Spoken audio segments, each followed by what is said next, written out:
hola, ¿cómo están todos? Muy, pero muy bienvenidos. Esto es El Doctor en Casa. Hoy vamos a hablar de cuáles son y cómo prevenir las complicaciones en los implantes dentales. Y si les parece, veamos por favor la placa que nos dice cuánto sigue. Las complicaciones en los implantes dentales pueden evitarse siguiendo ciertas medidas básicas y minimizando el impacto de los factores de riesgo. Por ello es importante acudir siempre a un especialista en implantología oral que cuente con las cualificaciones necesarias y la suficiente experiencia. Este tema lo vamos a hablar con un especialista en la materia. Él es odontólogo, máster en implantología oral avanzada por la Universidad de Sevilla, España. Realiza tratamientos de periodoncia, implantes suizos, cirugía oral, sedación consciente. Experto en casos complejos donde no hay hueso disponible. Especialista en implantología oral por el Círculo de Odontólogos del Paraguay. El doctor César Blaires. ¿Cómo le va, doctor? Bienvenido al programa. ¿Cómo estás? Muy bien, gracias a Dios, todo bien como siempre. Bueno, nos pusimos de acuerdo, entonces tenemos el mismo color los dos, porque a partir de ahora sí... No, mentira, es casualidad nada más. Bueno, ¿todo bien, doc, entonces? Todo bien, gracias a Dios, trabajando y siguiendo adelante. Y haciendo que la gente tenga una sonrisa más linda. Eso es lo más importante. Ahora justamente tenemos una publicidad que dice, mírate al espejo y qué ves o qué necesitas. Claro. Porque muchas veces el paciente, la parte estética no se da cuenta cuando se sonríe. Ahí es cuando los demás ven y entonces cuando uno se mira en el espejo es cuando ve lo que realmente no le gusta. Sí.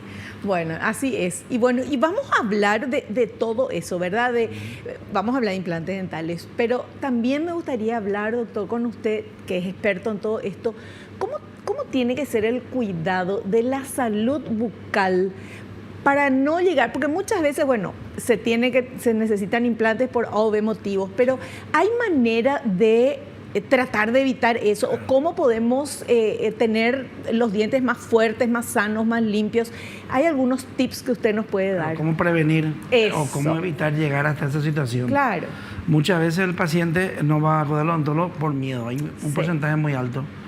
Entonces se va dejando, primero tiene una carie, es pequeña, no le echa cuenta, la veía un agujerito, va avanzando, le duele, toma antibiótico, antiinflamatorio, se le inflama y ahora ya al final termina extrayéndose la pieza y ya sabemos que después hay que poner implantes e injertos.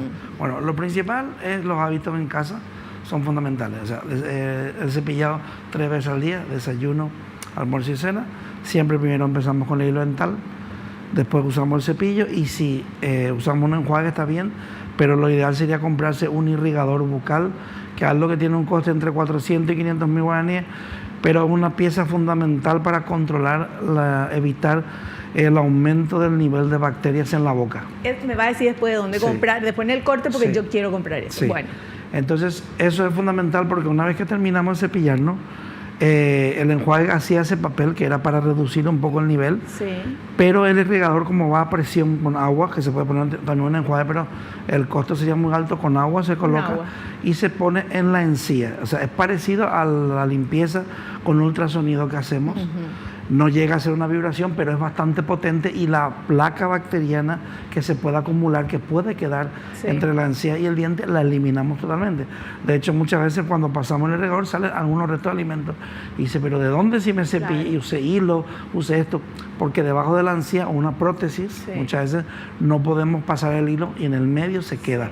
No quiere decir que haya un espacio como tal, pero sí la encía, como no es algo rígido, no es como una piedra, tiene una pequeña fluctuación, entonces se puede acumular alimento.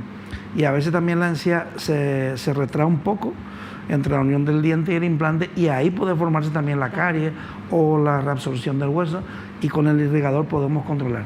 O sea, con el irrigador uno como que dibuja así en la encía, ¿verdad? Si hacemos aquí, por ejemplo, esta es una prótesis. Para aprender ya. Exactamente. Vamos a suponer que esta punta azul es el irrigador. Nosotros vamos pasando así, nos quedamos un poquito y este espacio que aquí se va acumulando, vamos quitando con el irrigador y va saliendo. A veces sale el resto de alimentos, sobre todo cuando una prótesis como esta, que es completa, aquí no se pueden pasar hilo dental, ni tampoco vas a poder pasar un espaciador, un cepillo interproximal, porque no hay ese espacio. Y si lo pasas, vas a crear un problema porque vas a crear un espacio que no existe. Eso aprendí con usted también. Exactamente. Solo cuando tenemos espacios grandes, ahí sí podemos usar, si no, no es conveniente. Porque antes del doctor, yo pensaba que con los cepillitos interdentales uno se limpiaba más y yo hacía fuerza y no tenía el agujerito entre diente y diente, y para tener más limpieza, y estaba haciendo mal. Claro, porque está creando una presión y la encía se retrae y vas a crear un espacio que no existía. Claro.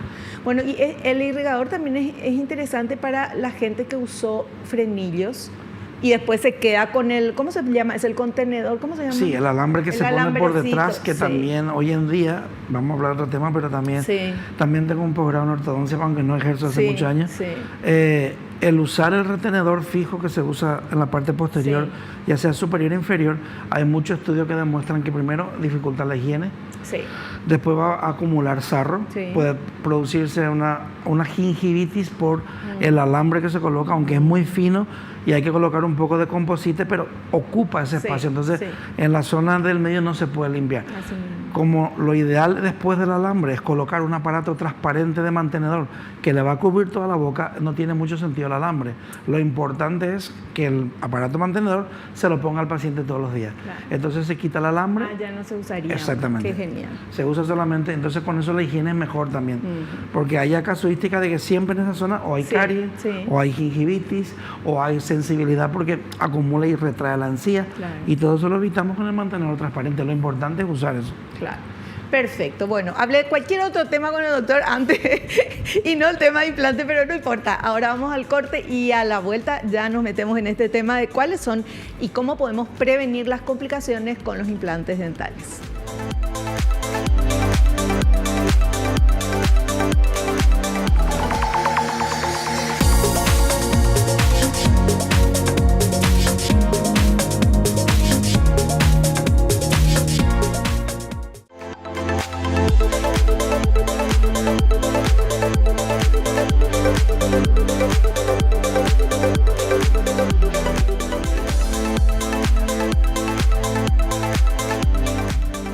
Muy bien, y ahora sí comenzamos a hablar del tema que es nuestro tema, que está acá abajo, cuáles son y cómo prevenir las complicaciones en los implantes dentales. Y vamos con este primer material, por favor, señor director. La calidad de la encía y su adherencia al diente es fundamental. Cuando hay bruxismo, se incrementa notablemente el estrés mecánico sobre el implante. El alcohol y el tabaco afectan a la cicatrización del lecho óseo y a la integración, aumentando la probabilidad de que haya complicaciones de los implantes dentales a largo plazo.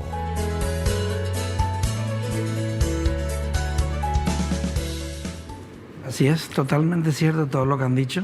Todo eso influye, lógicamente.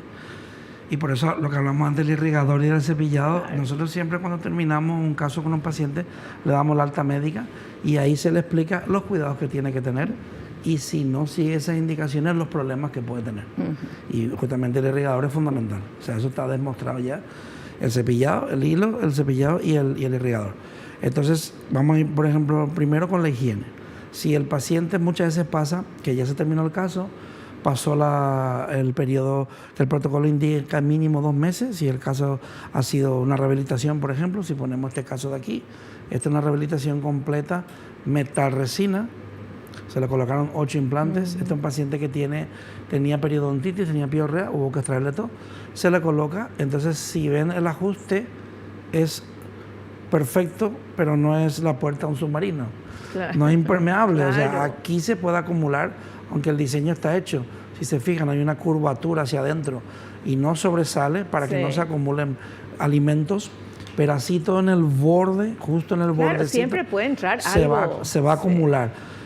¿Qué pasa? Si el paciente se confía, se lava solamente los dientes, después ya no usa irrigador, no usa nada, ahí se va a ir acumulando y el problema es que en esta zona, donde tenemos el cuello del implante, se va a ir acumulando bacterias Con el sistema que nosotros usamos, que es el monoblock, no tenemos el problema, la complicación del sistema que es clásico, que tiene un tornillo intermedio.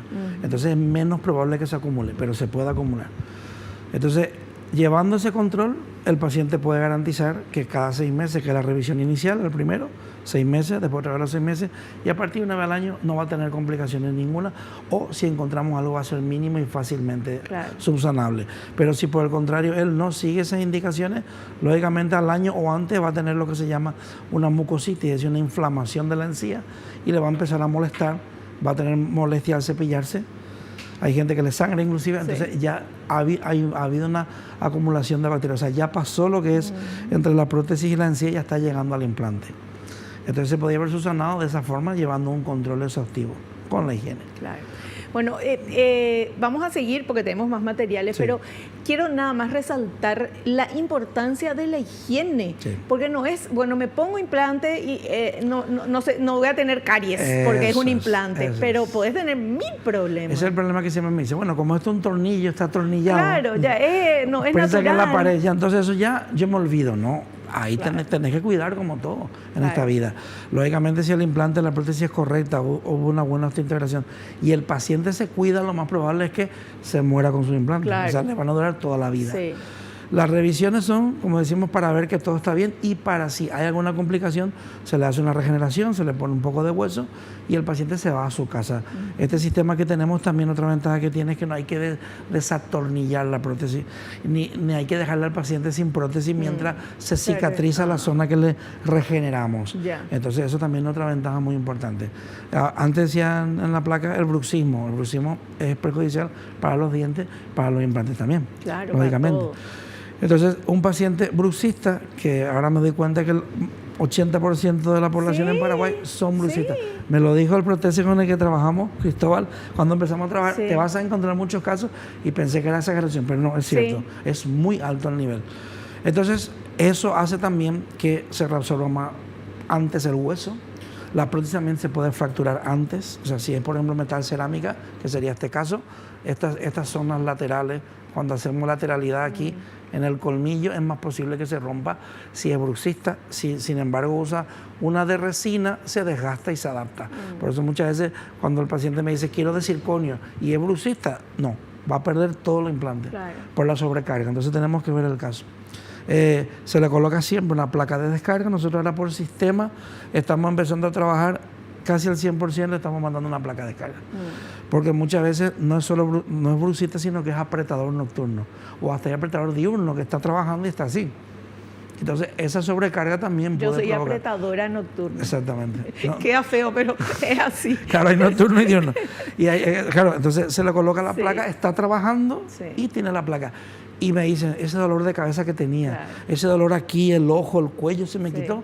Y fui al otorrino, era por la tensión muscular. Ese apretador es justamente eso, uno aprieta los dientes, la mandíbula al dormir o de día, ¿verdad? Pero yo tengo varios casos de pacientes que no se dan cuenta cuando están hablando te hablan así, ¿qué tal doctor? ¿Cómo está? Y están apretando.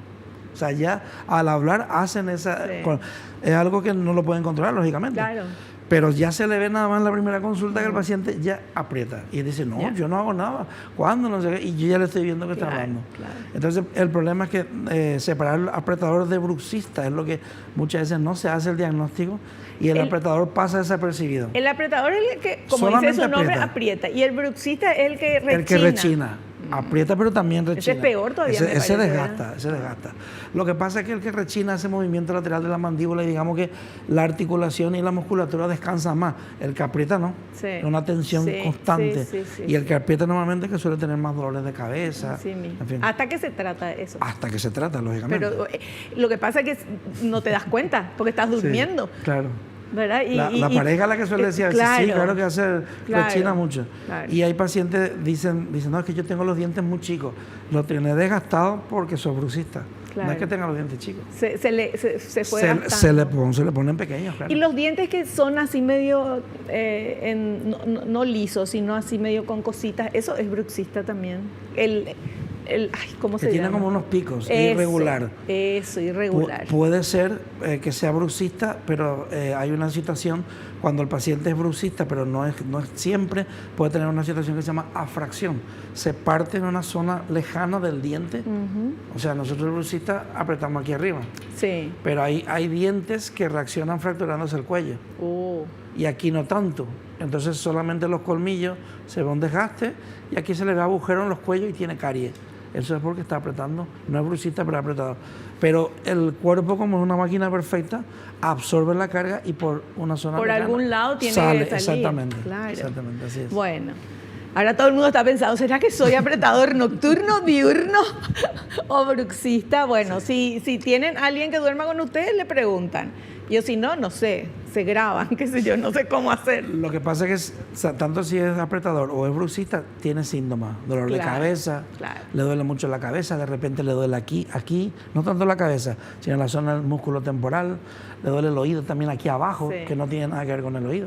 Y hay gente que le duele hasta la nuca, siempre tiene molestia en la nuca y no sabe por qué. Pero doctor, la gente que es apretador nocturno, en mi caso, hay veces que yo me despierto y así estoy. Y yo me doy cuenta, ¿qué es lo que estoy haciendo? Bueno, eso.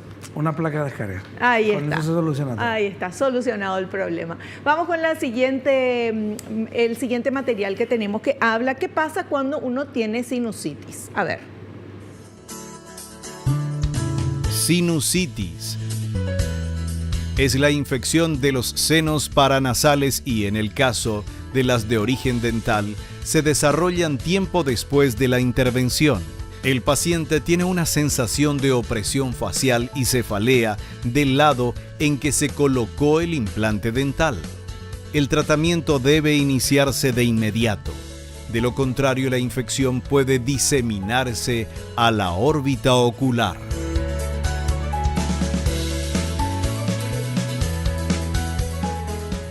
Por causas de implantes es complicado. O sea, hay que no tener ni idea de cirugía para producir. ¿Por qué? Aquí tenemos un modelo, las raíces son muy largas y vemos, por ejemplo, desde aquí que la raíz es larga, aquí no se ve el seno, pero esto ya estaría dentro del seno. Entonces muchas veces la raíz natural está dentro del seno y no provoca ninguna sinusitis, ni hay que hacer nada. Pero si esa pieza tiene una infección, esa infección pasa al seno. Entonces hay que hacer tratamiento de conducto o en su caso, si es una infección muy grande, extraer. Doctor, hay dos cosas que quiero que nos explique con este tema de sinusitis. Uno es la persona que ya tiene sinusitis y se va y necesita un implante. Buena pregunta. ¿Qué pasa ahí? Y después otro que no tenía, se hizo el implante y le apareció la sinusitis. Bien, si una persona tiene sinusitis, ¿no se puede poner implante? Sí se puede poner implante. Después también hay que ver qué tipo de sinusitis tiene y si es la sinusitis está recurrente, que tiene un montón de dolores, hay que explicarle al paciente que el implante no va a hacer que se reduzcan los dolores ni que aumenten. No tiene nada que ver. Porque nosotros cuando colocamos un implante... ¿Y es más complicado colocar cuando una persona tiene sinusitis? No tiene nada que ver. No tiene nada que ver. Lo que pasa es que hay veces que está obstruido justamente por un bloque de infección, pero es algo natural, no hay por qué quitar. De hecho, cuando los no hay por qué quitar. no siempre. Cuando los otorrinos limpian, ellos quitan la membrana entera. Esto que voy a mostrar ahora es la membrana de Snyder. Aquí la vemos levantada y aquí la vemos sin levantar. Y vemos aquí que si levantamos la membrana, el implante queda dentro con hueso y aquí si no levantamos, perforamos la membrana. Claro. Entonces, esto es lo que no se debe hacer cuando se coloca un implante. Pero digo que los otorrinos llegan y limpian todo y les da igual la membrana, porque la membrana se regenera. Es una maravilla. Se regenera. Entonces, hacer esto es porque no sabe. El profesional no tiene ni idea porque es bastante difícil hacer eso. Cuando el paciente tiene sinusitis, nosotros no hacemos nada por la sinusitis. Si tiene una sinusitis recurrente, como dije antes, muchos dolores, es mejor que trate la sinusitis antes de colocarse el implante.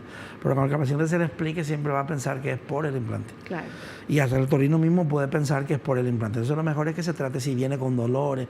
Es que yo siempre tengo que tomar muchos medicamentos. Mejor que se trate, se limpie, se elimine el foco y después se le colocan los implantes. En la otra situación que ya hablamos aquí, si uno perfora... primero el implante no se mantiene porque al perforar nosotros tenemos esta anchura de hueso que 1 milímetro es un caso extremo, aquí no se pueden poner implantes. Claro. Tenemos que hacer una ventana lateral o una ventana por aquí y rellenar todo esto con un hueso particulado que tenemos aquí, que ya lo hemos mostrado en otras veces. Sí. El hueso particulado para rellenar, formar un bloque de hueso y esperar 6 meses que se forme y después colocamos el implante. Si por el contrario tenemos la altura suficiente o estos 2 milímetros, la cortical es dura, es decir, ese hueso es duro y tiene retención, podemos colocar también el implante y hacemos a la vez una regeneración, colocamos el hueso a través de la entrada del implante, se puede hacer también. Pero eso son casos muy específicos, tenemos que ver qué hacemos de una forma o de otra, por eso digo, hacer esto es muy complicado. Si el profesional hace es porque no planificó, no tiene ni idea de lo que está haciendo, claro, porque es muy complicado perforar, no es tan fácil. Perfecto. Bueno, vamos a hacer un pequeñito corte y volvemos ya.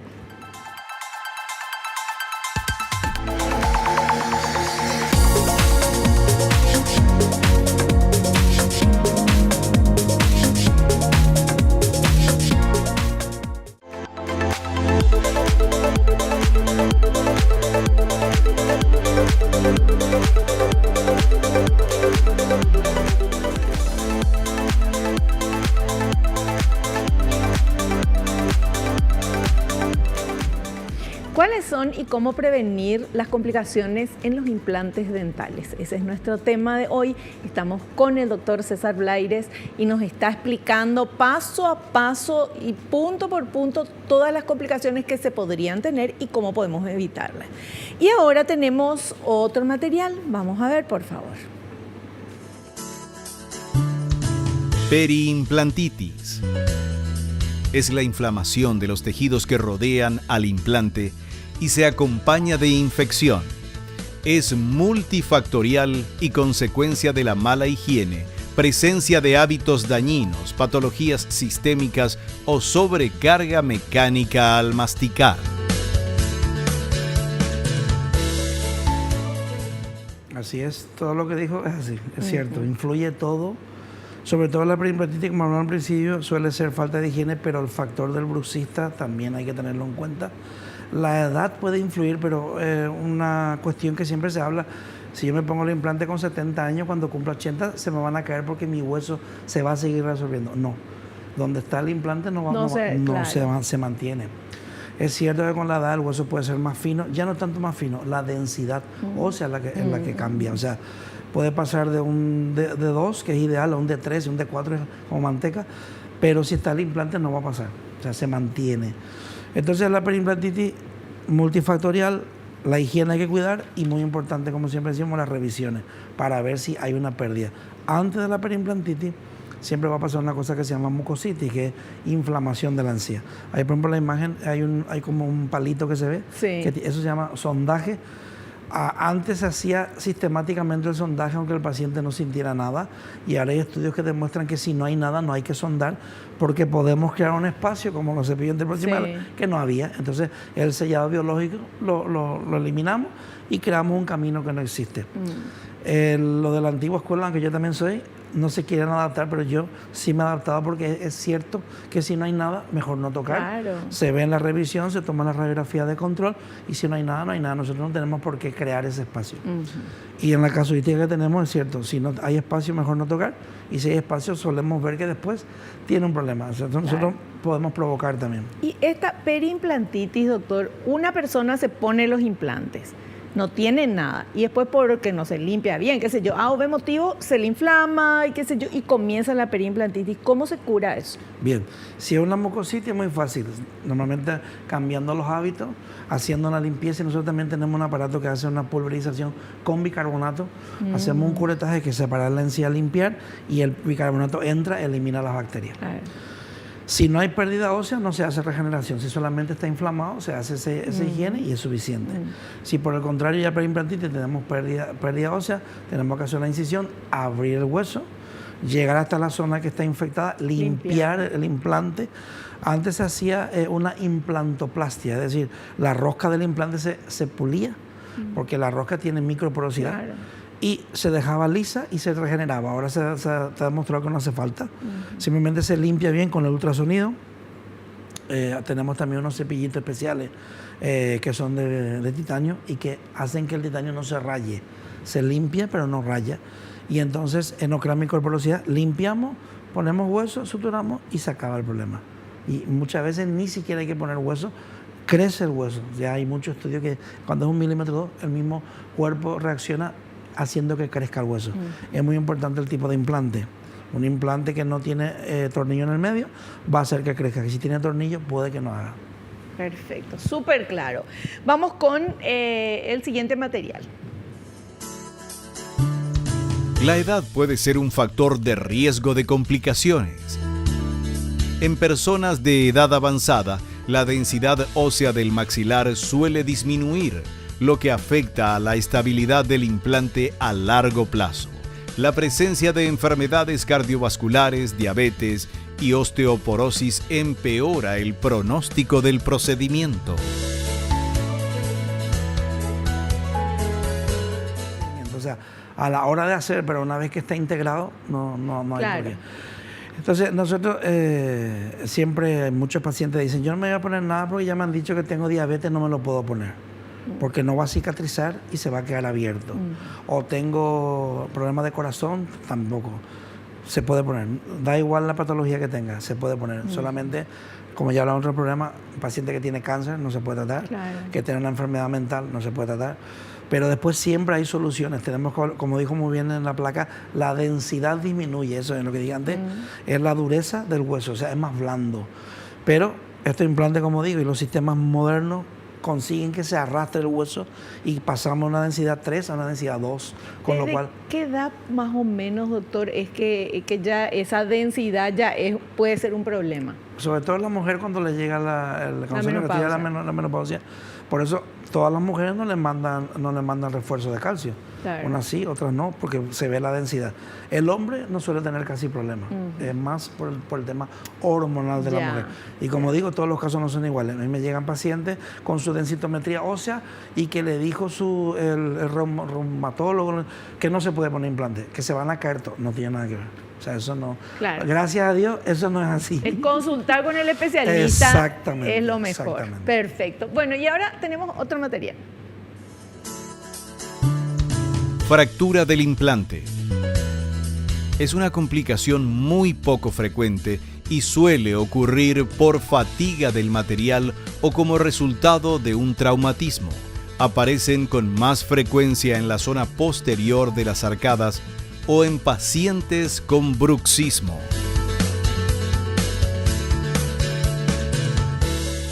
La fractura de implante sobre todo es por sobrecarga, pero también es por un mal diseño de la prótesis y mala colocación de los implantes.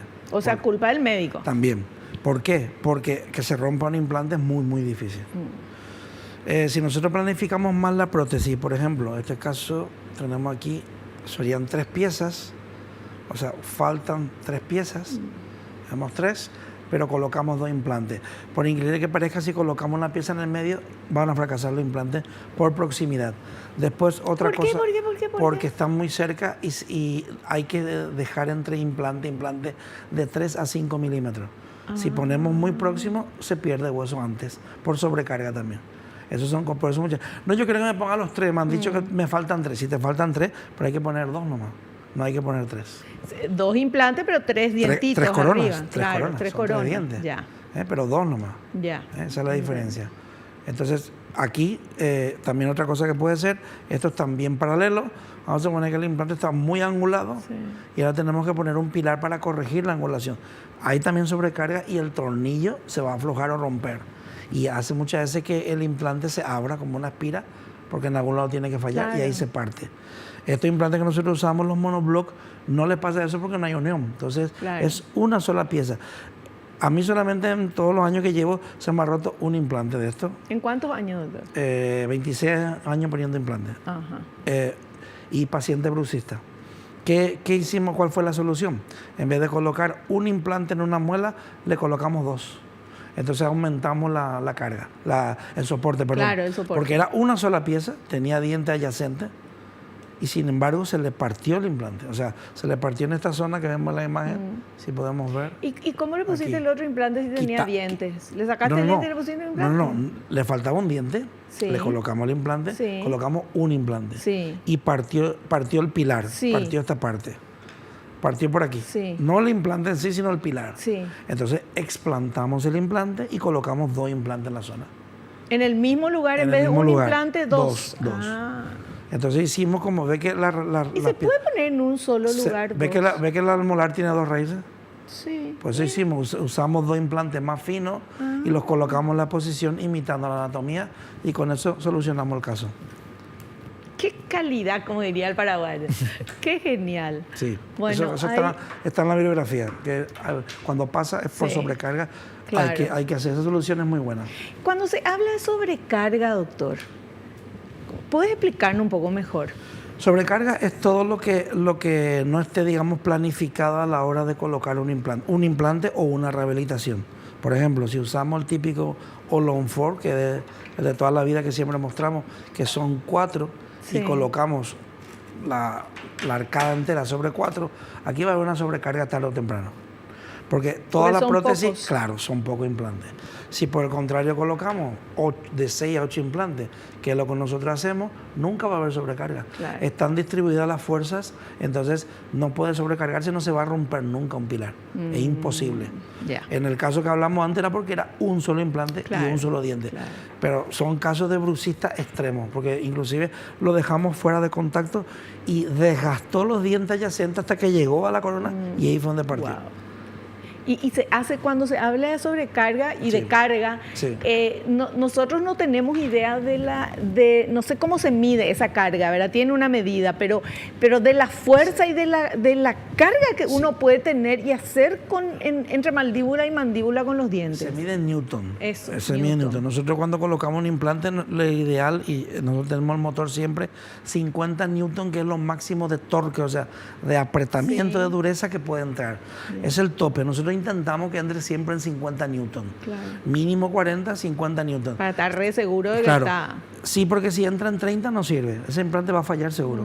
Si vos colocas el implante y entra con muy poca fricción, ese implante va a fallar. Tarde o temprano va a fallar y es mejor retirarlo y buscar otra zona cuando una rehabilitación para colocar, porque ahí no va a dar problemas seguro. Y cuando es un solo implante, ya tenemos que pensar en un injerto, un bloque, añadirle para que tenga más resistencia. Claro, perfecto.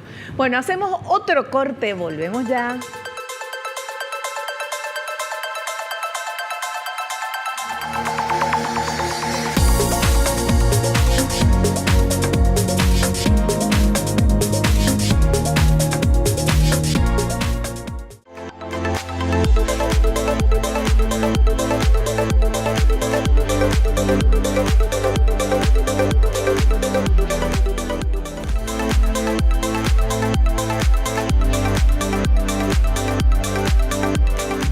Continuamos charlando con nuestro invitado, el doctor César Blaires. El tema es cuáles son y sobre todo cómo podemos prevenir las complicaciones en los implantes dentales. Y tenemos otro material que habla del fracaso de un implante dental. Vamos a ver, por favor. Fracaso del implante dental. Ocurre en un porcentaje muy bajo de casos. Los síntomas son la movilidad de la corona, el dolor al presionarla y la inflamación en el área. Entre las causas están la baja densidad del tejido óseo y los problemas en la osteointegración del implante.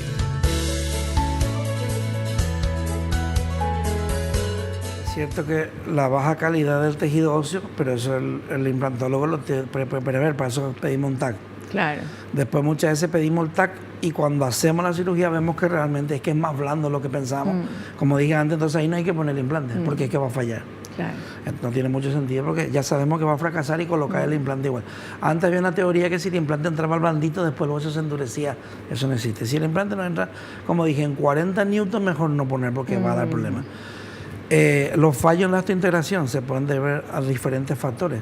Hay un 2%, está en la estadística, que fracasan por razones desconocidas. No, hay pacientes inclusive que no son fumadores, no beben, son jóvenes, tienen buen hueso, no tienen ninguna patología y le fracasa. ¿Qué hacemos en ese caso? Si se formó una fibrointegración, que es lo que se formó, limpiamos bien la zona y si vemos que es pequeña, colocamos un implante más ancho y más largo el mismo día de la limpieza. Si vemos que no, dejamos que pase 2 meses, limpiamos también, dejamos que se forme nuevo hueso y ahí volvemos a colocar y no suele haber problema. Pero en ese caso no hay una explicación. Cuando es por el contrario, como implante, una periimplantita, una piorrea, entonces ahí nosotros colocamos el implante aunque en la zona haya habido una bolsa de infección. Lo que tenemos que hacer es limpiar muy bien la zona y si vemos que hay estabilidad primaria suficiente y el torque es bueno, colocamos el implante, si no buscamos otra zona también. Claro. O sea, la forma de evitar es conocer la anatomía, conocer muy bien lo que es la densidad, tener experiencia en la colocación para no cometer el error de poner un implante en un lugar que va a fallar y como uno no tiene experiencia, lo pone igual. Claro. La angulación es importante, la posición es importante. O sea, la gente piensa que poner un implante es poner como un tornillo en la pared y ya está. Tenemos que ver bastantes detalles para no cometer ese error. Después está el fracaso del implante a largo plazo. Ahí se puede dar otras razones como hablamos antes. Pero si normalmente se ha hecho todo bien, se ha hecho el protocolo, el paciente usa su prótesis provisoria y no fracasó, después no tiene por qué fracasar. Es muy raro. Doctor, ¿y si la calidad del hueso es mala? Sí. ¿No se puede hacer algo para que esa calidad de hueso sea mejor? ¿No se le puede poner hueso postizo? Eso claro, que usted tiene? El injerto. Pero si el hueso es muy blando, el injerto no va a agarrar tampoco, porque el hueso es muy blando. Claro. O sea, podemos hacer lo que pasa a veces, lo que a veces hacemos es la nueva técnica. Ya no hacemos el injerto clásico, que colocamos el injerto con unos tornillitos y cerramos y esperamos 6 meses. Por eso si el lecho, o sea, es de mala calidad, el injerto no va a agarrar. Yeah. Eso fracasó porque planificaste mal. Ese caso no era para injerto. Claro. Si por el contrario vemos que tienes poca altura y anchura, pero en la parte final si hay un torque bueno, podemos colocar el injerto en bloque. Un torque bueno es porque ahí está apretado, entra con está fricción. durito el hueso. Exactamente. Ya. Podemos colocar el injerto y lo traspasamos con el mismo implante y atornillamos el implante. Entonces ahí sí hacemos en una cirugía el injerto con la colocación de implante y encima sabemos que va a funcionar porque nuestra máquina nos marca que el torque es bueno. Claro. O sea, la base tiene que tener una base buena. Si le falta altura o anchura, le arreglas. Tiene que tener por lo menos 3 milímetros de agarre. 3, 4 milímetros. Por eso cuando vemos 4 milímetros es poco, bueno, pero el injerto va perfecto. Claro. Atornillamos ahí, lo traspasamos con el hueso, cerramos y eso no tiene por qué fallar. Fantástico. Bueno, vamos a ver este último material que habla de las medidas preventivas, por supuesto. Medidas preventivas. La supervisión cercana del implantólogo es esencial. Las revisiones frecuentes en el posoperatorio inmediato se espaciarán en la etapa tardía. Cepillarse luego de las comidas, utilizar hilo dental, irrigadores y colutorios son hábitos que se deben seguir. En caso de bruxismo, la fisioterapia y el uso de férulas de descarga pueden ayudar a controlar ese problema.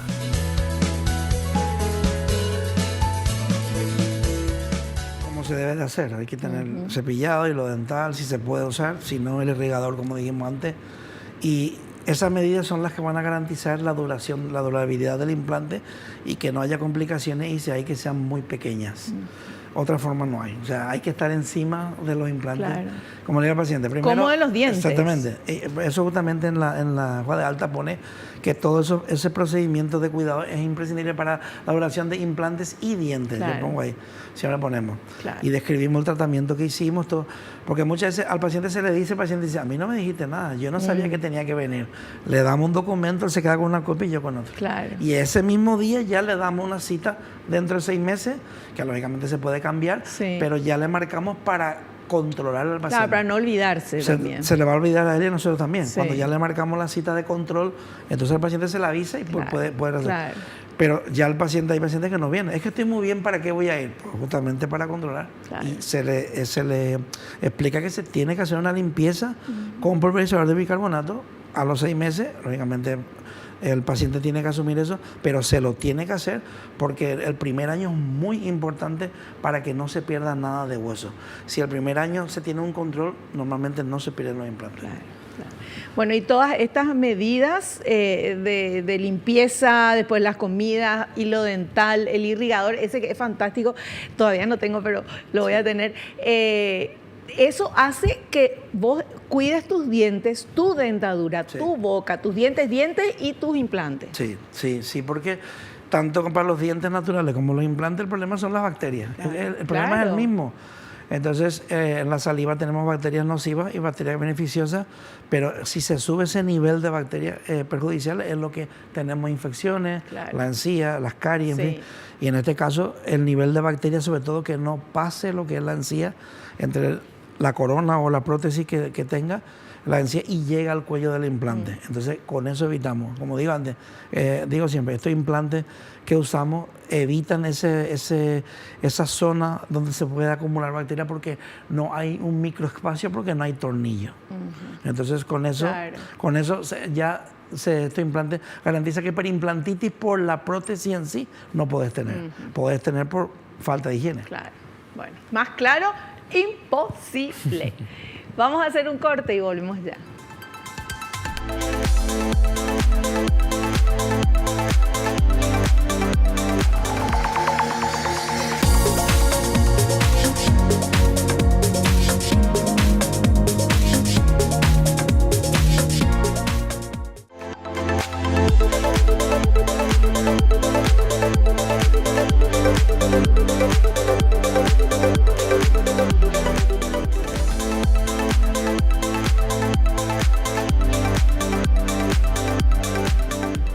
Bueno, ahora yo le estaba diciendo al doctor que la gente más joven le tiene menos miedo al odontólogo que la gente más grandecita. ¿Por qué? Porque esta nueva generación ya se encontraron con los odontopediatras. Entonces vos a tu bebé chiquitito ya le llevas al odontopediatra, entonces ya es una cosa, es un juego, ya es una cosa normal, habitual. Cosa que no sucedía antes porque no había eso y te llevaban tu mamá y tu papá a algún odontólogo y algunos odontólogos no tenían nada de paciencia y entonces eso hacía que la gente tenga miedo. Pero por suerte eso ha mejorado, ¿verdad? Pero sí, hay una cantidad de gente que todavía tiene miedo de ir al odontólogo. Y por eso que es importante, por eso que hablamos tanto acá de eso, porque queremos que les salga el miedo, porque yo tenía mucho miedo, entonces me siento muy identificada. Y saber que también está la anestesia, la sedación consciente, un montón de cosas para que uno no tenga se le pase el miedo, mejor dicho. Sí, la sedación consciente es un arma muy eficaz, porque muchas veces dice el paciente, pero es que tengo que venir 6 citas, 8 citas, ahora otra vez, a mí me da miedo. Ahora nosotros le planificamos la sedación, le hacemos toda la cirugía, si tiene caries también le hacemos las caries, claro, todo el tratamiento. Claro. Igual el tratamiento dura 3 horas o 4 sí, porque es completo, sí, pero ya el paciente sale listo, solamente se le pone hasta un provisorio y a la semana siguiente, a los 15 días le colocamos el definitivo y se acabó. Y dice, pero ¿cómo puede ser esto? Pues así ni se acuerda de nada. Claro. Gracias a la sedación podemos hacer posible que el miedo sea algo superfluo, ya no influye en el tratamiento. Sí, eso es fantástico. Sí. Bueno, ahora vamos a ver las consultas que ustedes quieren hacer a nuestro invitado. Adelante con esta primera pregunta. ¿Los injertos de hueso pueden fracasar? Pueden fracasar por mala planificación, como hablamos antes. O sea, hacer un injerto en una zona que la calidad del hueso, la densidad es mala, va a fracasar. Claro. Porque no tiene cómo formarse ese hueso con una densidad que nosotros queremos buena para que se pueda colocar los implantes. Si se planifica y se ve que la zona es adecuada, el injerto no tiene por qué fracasar. Otra de las cuestiones por las que suele fracasar es que el profesional no cuida a la hora de cerrar la sutura, no coloca una membrana de colágeno, que puede ser de colágeno, o de pericardio del corazón, que es mejor, un poco más cara, pero cualquiera así. Y ahora de suturar, no cierra bien la sutura, y la sutura, o sea, la herida, tiene que ser con unos puntos que no estén tensos, y si se abre, entran bacterias, y eso pues, hace fracasar también el injerto. Yeah. Entonces, eso es muy importante, cuidar ese detalle. Perfecto. Vamos con otra consulta. ¿Puede disminuir o aumentar la sensibilidad en la encía tras la colocación de implantes dentales? La encía no tiene por qué, a menos que hayamos hecho una incisión, corte, y lo que va a tener la molestia de los puntos. Si hacemos un transmucoso que es sin corte, es que no siente nada el paciente. Vamos a la siguiente y última pregunta. ¿Qué se hace si el implante no se fija correctamente al hueso? ¡Ay, qué problema! Pero ¿cómo no se fija? Que se ve que está flojo, que no. Sí, seguramente. Lo que dijimos. Sí. Si el torque es bajo, hay que quitar el implante y buscar otra posición. Pero si el torque es bajo, quiere decir que no se debería haber puesto No se debe ese de poner, implante o sea, en ese lugar. Sí, cuando de esa hacemos, manera. sí, cuando hacemos, por ejemplo, un implante inmediato por extracción que sacamos y tiene el espacio, lo ideal es colocarlo en el centro, en el septo que se llama, pero muchas veces el septo es tan fino que se rompe. Colocas el implante y no tiene torque, no tiene fricción. Entonces es mejor sacar y colocar a la derecha o a la izquierda. Ya. Entonces, porque donde se coloque tenemos que tener esa fricción, ese torque mínimo de 40. Si es 30, es mejor no colocar el implante. Entonces, eso el profesional lo debe saber. Si hace falta, cambia la posición, cambia. Eso lo tiene que saber el profesional. Pero la cuestión es que, de alguna manera, se hace todo lo posible para que ese implante se coloque y dure, ¿verdad? Sí, claro, o sea, hay maneras de hacer, a no ser que ya tenga el hueso súper blandito tipo manteca. Claro, pero cuando nosotros hacemos un implante inmediato de postración no puede ser porque hay un diente. Claro. Cuando no hay piezas, entonces puede pasar. Sí. Pero ahí tenemos la opción de hacer un injerto en bloque. Si vemos que es muy malo, si podemos cambiar la posición, la cambiamos, que es lo que solemos hacer. Si es solamente un implante, es muy raro que ese hueso esté mal, porque al tener dientes adyacentes hay circulación y entonces el hueso suele ser duro, aunque la persona tenga bastante edad. Cuando una rehabilitación tenemos la opción de cambiar, como dije antes, entonces es muy difícil que nos pase eso. Si pasa, hay el profesional que no valoró bien el caso. Perfecto, genial. Sí. Doctor, le queremos agradecer, como siempre, todo lo que nos estuvo explicando. Un gusto tenerlo en el programa y bueno, lo invitamos para un próximo programa. Muchísimas gracias, como siempre. Gracias. Nos despedimos. Hasta el próximo programa, si Dios así lo permite. Y no te olvides lo que te digo siempre, porque es cierto, naciste para ser feliz. No te conformes con menos. Chao, chao.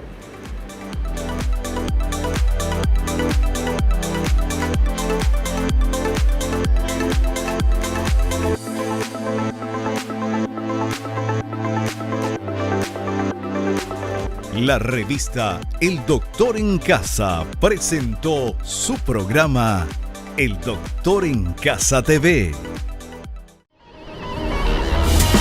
Fue una realización de Alicante.